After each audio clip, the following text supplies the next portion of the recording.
Hello, and welcome back to another episode of the Worship Leader Training Podcast. This is Alex Infiegin, your host. I want to start this episode with a story. A few weeks ago, I came across a video online. I'm not even really sure which church it was from, and it doesn't matter.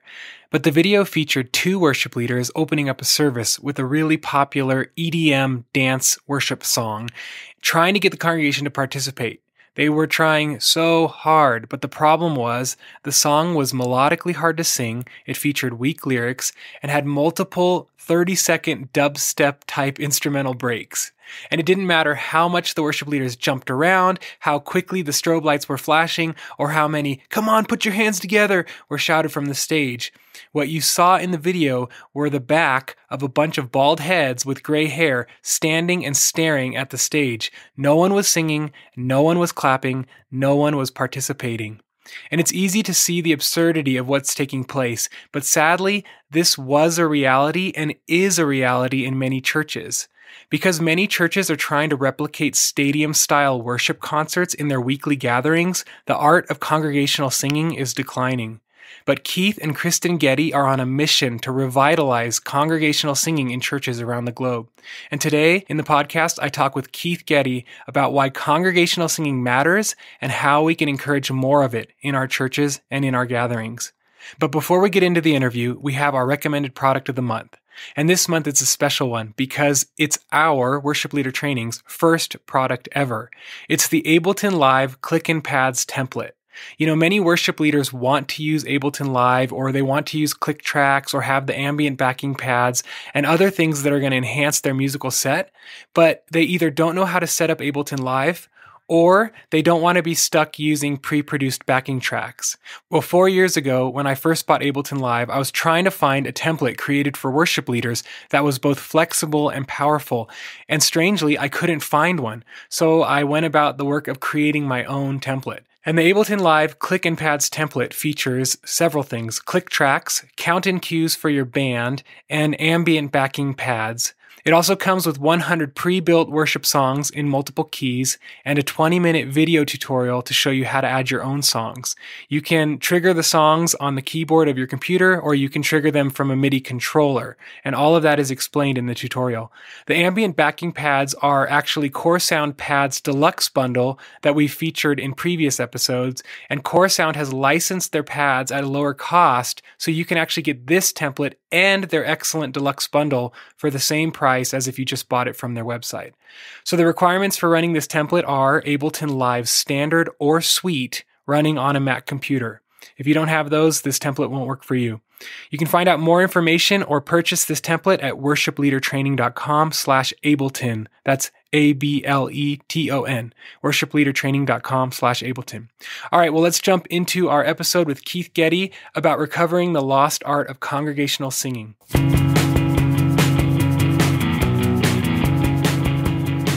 Okay, hey everybody, I'm here with Keith Getty, the prolific modern-day hymn writer, musician, and worship leader whose songs you all know very well. Keith, thank you so much for being on the podcast today. Thanks, Alex. It's an absolute privilege to be with you via Skype. Yeah, via Skype. So, Keith, a few weeks ago, a friend of mine sent me a link to your Sing conference, and it's a conference encouraging congregational singing. And I was reading the lineup of speakers, and I was just blown away. You've got Alistair Begg, D.A. Carson, David Platt, Johnny Erickson Tata, Bob Coughlin, you and your wife, Paul Tripp, Laura Story. I mean, wow. And so I thought, I got to get Keith on the podcast to talk congregational singing with our listeners, because that's my passion, is to help the church sing. So Keith, tell me just first of all, we were kind of chatting before we hit record, but why this conference? Why now? What prompted it? Well, there was a number of things all came together, Alex, at the one time. 3 years ago, Kristen and I were getting so frustrated by the actual quality of congregational singing in churches as we traveled. And the frustration was to the point we decided to start doing leadership events. When we went to a city, we would give free leadership talks. And in most cities that couldn't afford lunch, we would actually pay for the lunch for leaders and say, let's come and talk about this. And we would ask the question, what's the first question you ask about the music in your church when you're reviewing what the music was like in church? And in 18 events, not one person said, what's the congregational singing like? So it was unbelievable. I mean, lots of good questions about music and songs and style and leaders and production values and all these kind of things. But of course, the central calling of God's people is to get together and sing. That's the goal. That is the foretaste of heaven, not whether music sounds like Coldplay or Charles Wesley, you know. And so we thought, let's really start to home in this. And then a number of people said, we'd love to hear more. We'd love to learn more. Would you consider a book? Would you consider a conference? And then, of course, my hero is a man called Martin Luther, who 500 years ago this fall took a stand on singing. The church for 400 years had lost congregational singing. Indeed, Jan Hus, the pre-reformer, was burned at the stake in Prague for committing 3 heresies against his church and his nation. And one of those 3 heresies was daring to encourage the congregation to sing. And so Luther believed the Reformation comes from his phrase, the reformation of the church through the preaching and the singing of the word. And he basically gave his life to getting the church back to preaching the gospel and singing the gospel. And so that was 500 years this fall. And the other frustration was that as you follow in the media celebrations of the 500th year of the anniversary, there's lots about history, lots about politics, lots about the supposed scandals of Luther, but no one is touching this congregational singing thing. So we came to the conclusion we're either mad or we have to put all this together and try and launch a re-reformation of congregational singing. So I guess we're launching it this September, and that's kind of the goal of this whole movement. And so we launched it 2 weeks ago, and the conference is almost sold out already. So we're desperately scrambling to find ways to try and incorporate more people in the conference. That's amazing. I love how you said a re-reformation of congregational singing. If that's your mission, count me in, because, and I would probably guess that 90% of the worship leaders listening to this podcast are saying, amen, yes, like this is not a concert. We don't do concerts on Sundays. We're trying to help the church sing. But I want to ask you, Keith, what do you think was the root cause of the lost art of congregational singing? Like, where did we lose our way in recent years? Why has congregational singing waned? Well, of course, we have to be careful what we say, because there are many churches where the singing is wonderful. You know, I remember being at Capitol Hill Baptist Church in Washington, D.C., which is an Anglo-Reform Baptist church in the middle of the Capitol, where the average age of a congregational member is actually 28. But they're all singing in harmony. They're singing passionately. They're engaged as in both parties, political parties. They're engaged in all kinds of careers. But they're coming Sunday morning and Sunday night to sing their guts out. We visited Brooklyn Tabernacle with a very high view of music and art, a Puerto Rican Pentecostal church, primarily Hispanic and African American, who come and sing for 45 minutes to sing themselves hot, reminding themselves of the gospel. The singing there would have made you weep. We visited old Reformed churches in Scotland which sing the Psalms unaccompanied, and it would make the hair in the back of your head stand on end. And many local churches where the pastor just loves congregational singing and encourages his church every month, and it's great. So many places it's great. But I think there is a danger that once we change the question, we lose the definition. And once we lose the understanding of something, then the secondary things become the primary things. And so very quickly, we can almost make an idolater out of something. And so worship music has had a very bizarre transformation. As you know, what was the accepted musical style for essentially 3 centuries changed in the last 2 generations.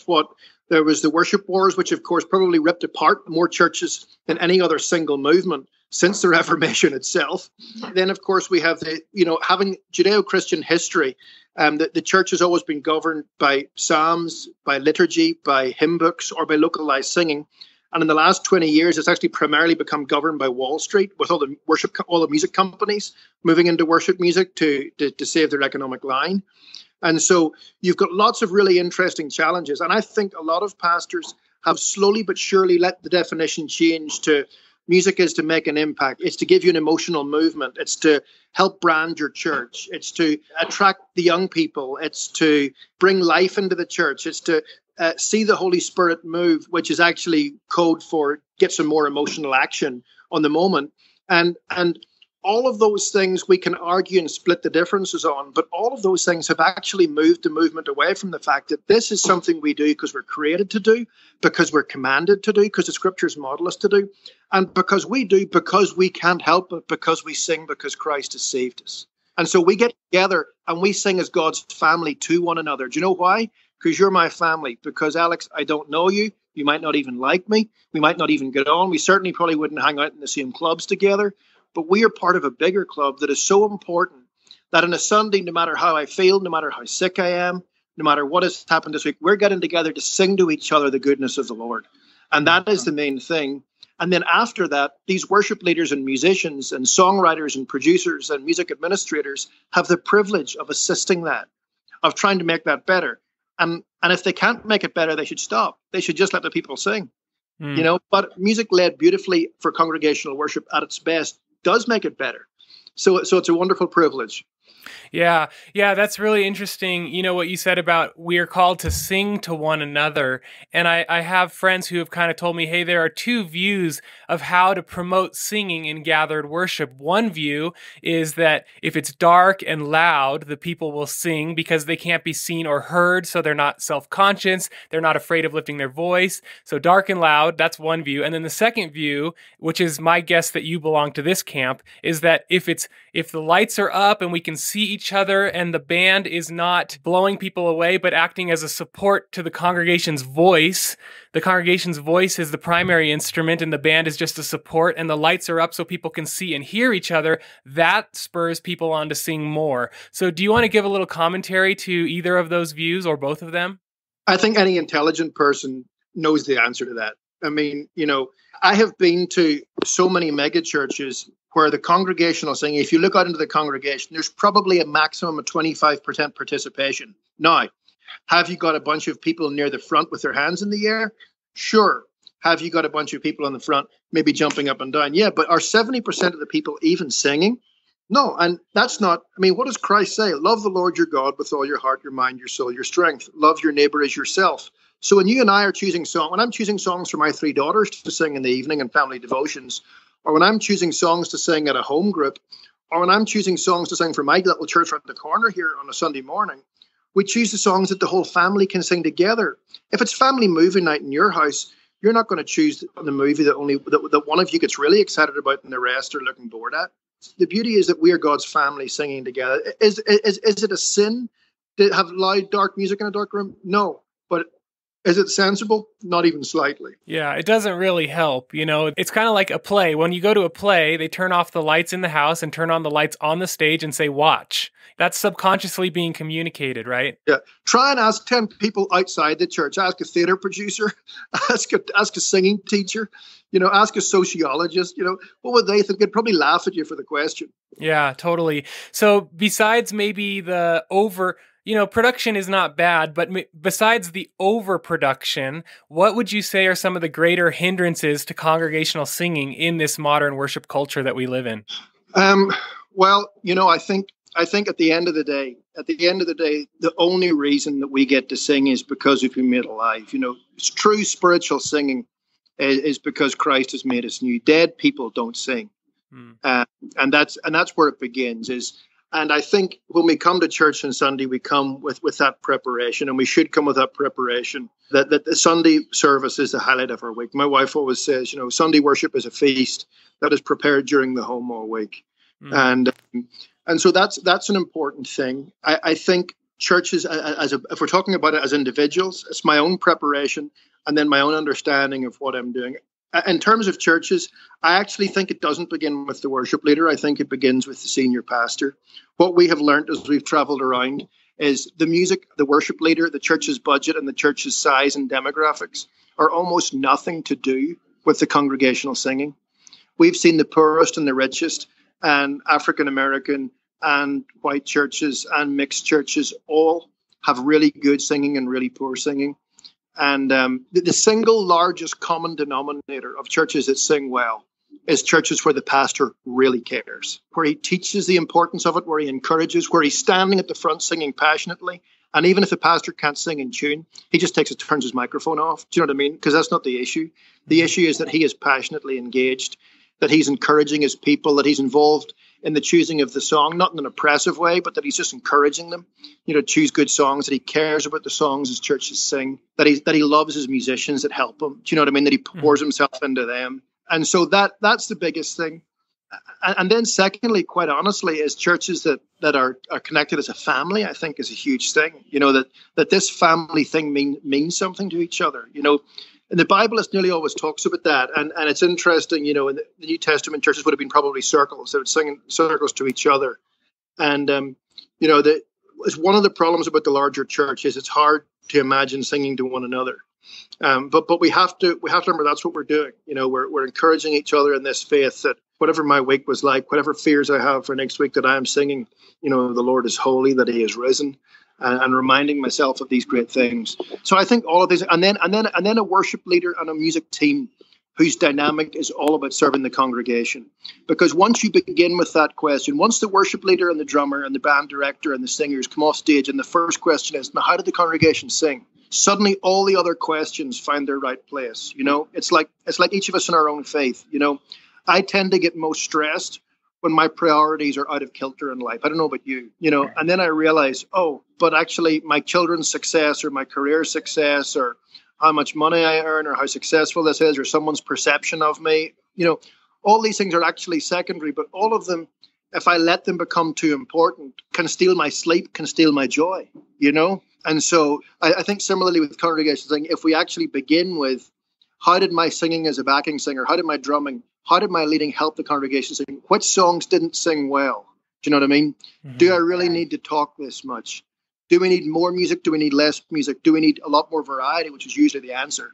And then how can we help it? How can we do it better? And that kind of, I think, I would call it humility, but it's actually common sense, which is what most humility is. Do you know what I mean? Once we begin there, then I think we start to ask all the right questions. And heck, I've given my life to making music. Do you know what I mean? So I have a Martin Luther-esque kind of high view of musical performance. So I'm certainly not a reductionist. I'm not a sort of third generation Puritan who thought all emotion was wrong. I'm quite the opposite. I love that question. How can we serve the congregation? That should be the primary question that all worship leaders and worship musicians are asking. A couple more questions for you, Keith. As you are launching this reformation of congregational singing, can you paint us a beautiful picture of your vision for corporate worship in churches everywhere? What's your vision for corporate worship? What should it look like? Gosh, well, I think the answer isn't what I think. I think we read Revelation and we think, what does that mean for the church today? The picture of every tribe and tongue and nation and language before the throne singing to the Lord. If that is heaven and that is what we're striving for, what does that mean for us as congregations? And not only what does it mean for us as congregations, what does it mean for us as families? As I quoted my wife earlier, saying it's a feast on a Sunday prepared in the home. And, we live in a generation of family tragedy. The breakdown of Christian family. I suspect the statistic of families that break down, that have family devotions every day and sing to the Lord together, is actually a very, very small percentage. Do you know what I mean?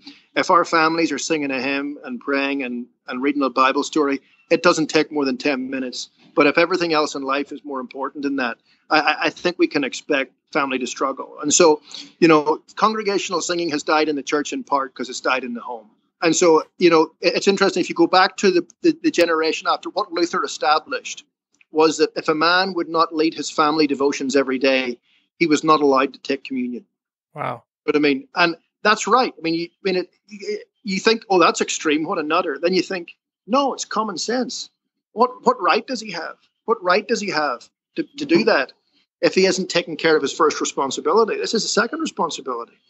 So I think there is so much to learn from these people, and there's so much that we have to get right. And it's interesting. It's not just having a family devotion of 10 minutes in the evening or morning. The second thing is filling your home. I remember we're traveling to California tomorrow, and we're going to see John MacArthur. I remember the first time John MacArthur wanted to meet me about hymns, and I was thinking, he must think there's something theologically wrong. And I was so nervous. My coffee was nervous. But he was just extraordinarily encouraging about being filled with the scriptures in your songs, and he couldn't have been nicer. And I asked his advice on raising children, because we had, like yourself, had 2 kids at the time, and Kristen and I were on the road, and we were just feeling we were failing with all the time.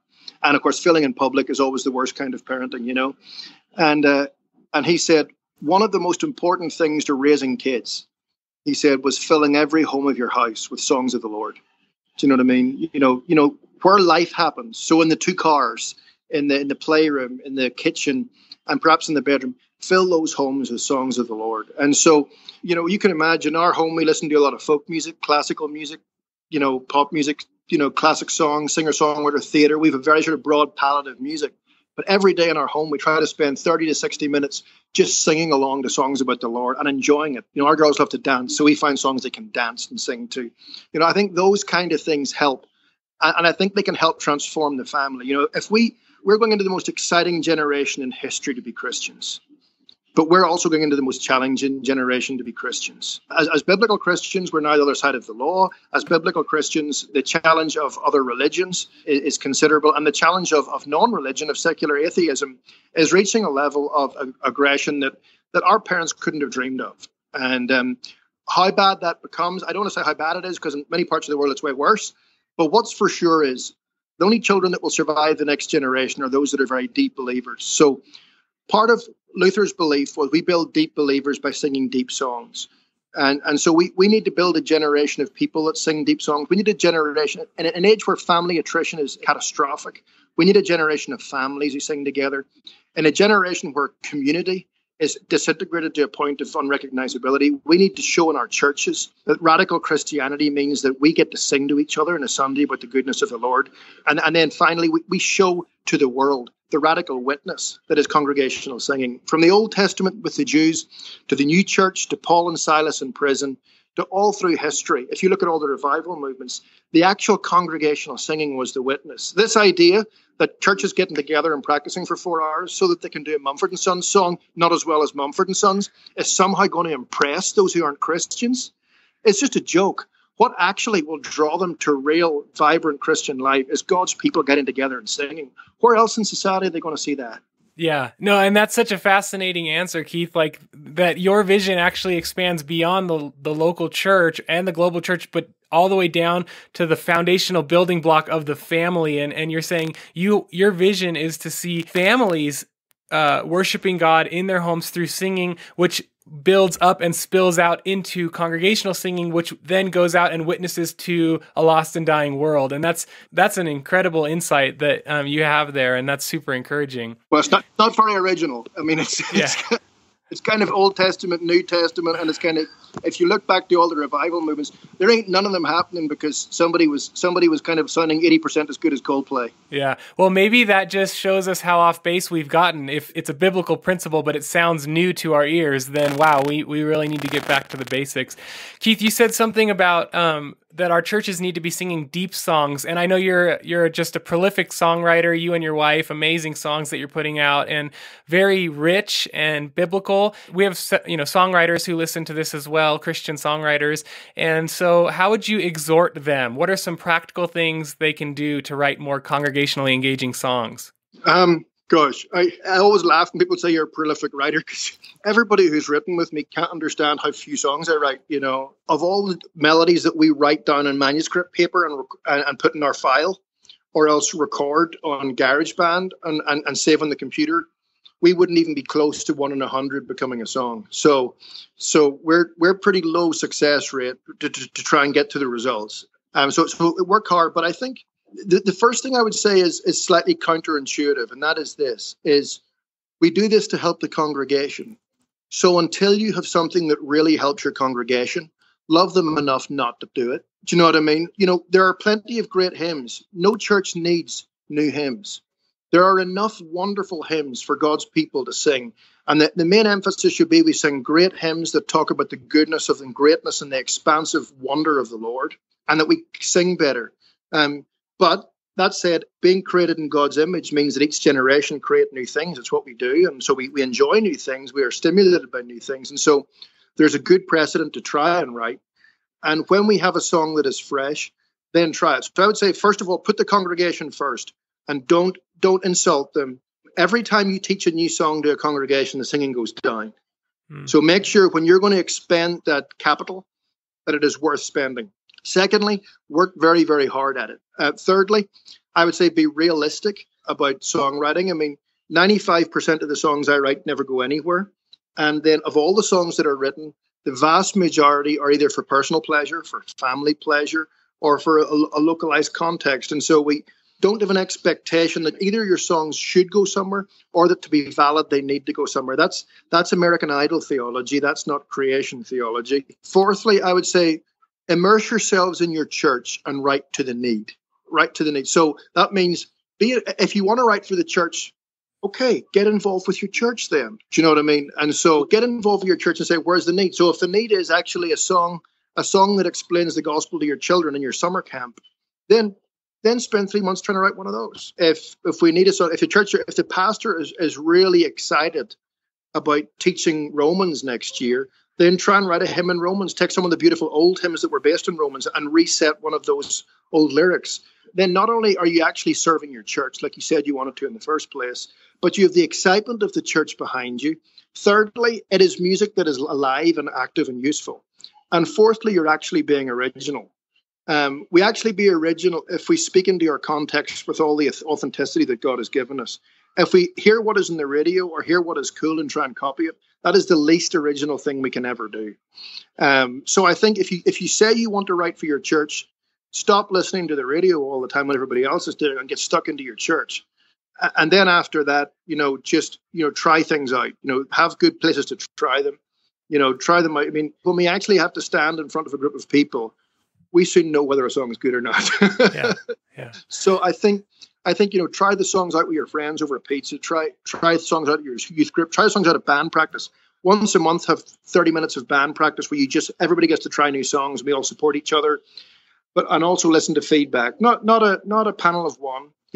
Two of my closest friends told me in Christ alone would never work the first time they heard it. So, but listen to numbers of people, and over time, people tend to tell you what a great song is. Yeah. That's really helpful. Keith, I wanted to give you a chance to just tell us about the Sing Conference before I ask you if you have any final words for our listeners. So tell us when is it, where is it, and where can our listeners find out more about it and hopefully attend it? Thank you for asking. The Sing Conference is happening in September of this year, and it's basically a conference for pastors and musicians. We aim at equally at both.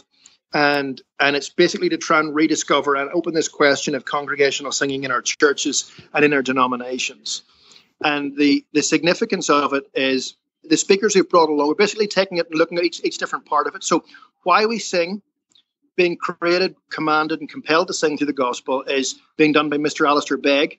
Then singing and how it transforms the individual, and in particular the Christian mind, is being done by a man called D.A. Carson. Then singing and the Christian family and the Christian community is being done by a man called Paul Tripp. And then the radical witness of Christian singing is being done by our good friend David Platt. And then we're having a thing called a life through singing, how Johnny Erickson Tada has gone through her life and how singing has spoken into that in her life and her context and her circumstances. And then we're also just doing a lot of practical looks at that as well and trying to work it all out. Yeah. So that's kind of what how we're trying to see it work at this point. Yeah. And what's a website that people can go to check it out? The website's gettymusic.com. I should also say there's lots of wonderful musicians. Kristen and I and our whole band are going to be there. Stuart Townend, who we've written many of our songs, is going to be there. Laura Story. And then the Coughlins, Bob, Jordan, and Devon are all going to be there. The three Coughlin guys all on the one stage. It's going to be amazing. Cool. And so we're pretty excited about the whole thing. And then Shai Lin, of course, brings some of his urban music. Where he looks at how to write theologically for congregations in an urban way. So it's kind of a real interesting group. Yeah, I can't wait, and I hope it turns into an annual thing, because I think if you can champion the re-reformation of congregational singing and get us back on the right track, I think the churches will grow and flourish, and people will be glad. So, Keith, do you have any final words that you want to say to our listeners about congregational singing? Sure. It is a holy privilege of each of our lives, so we encourage you to sing often and sing in your homes and sing in your church and try and live out the words that you sing to the glory of God and for the good of His kingdom. Awesome. Keith, this has been such a blessing, and I'll send all of our listeners to your website, gettymusic.com, and I'll put links in the show notes for them so they can easily get there. So thank you so much for what you're doing, and thank you for your ministry to the global church, and look forward to staying in touch with you. Alex, thanks for your time. I've got to run see my girls.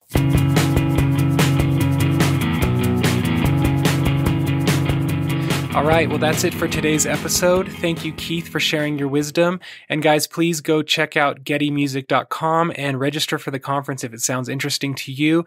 Also, check out our recommended product of the month at worshipleadertraining.com/Ableton. And I'd love to hear from you. So if you have any thoughts on this episode, go ahead and email me, alex@worshipleadertraining.com, or just click the link in the show notes. If this episode helped you, please help us by forwarding it to a friend. You can do that very easily by clicking the links in the show notes and sharing it to social media. And that's it. Be sure to check out worshipleadertraining.com for more articles, resources, and other things for worship leaders. And I will see you next month for another helpful episode. God bless.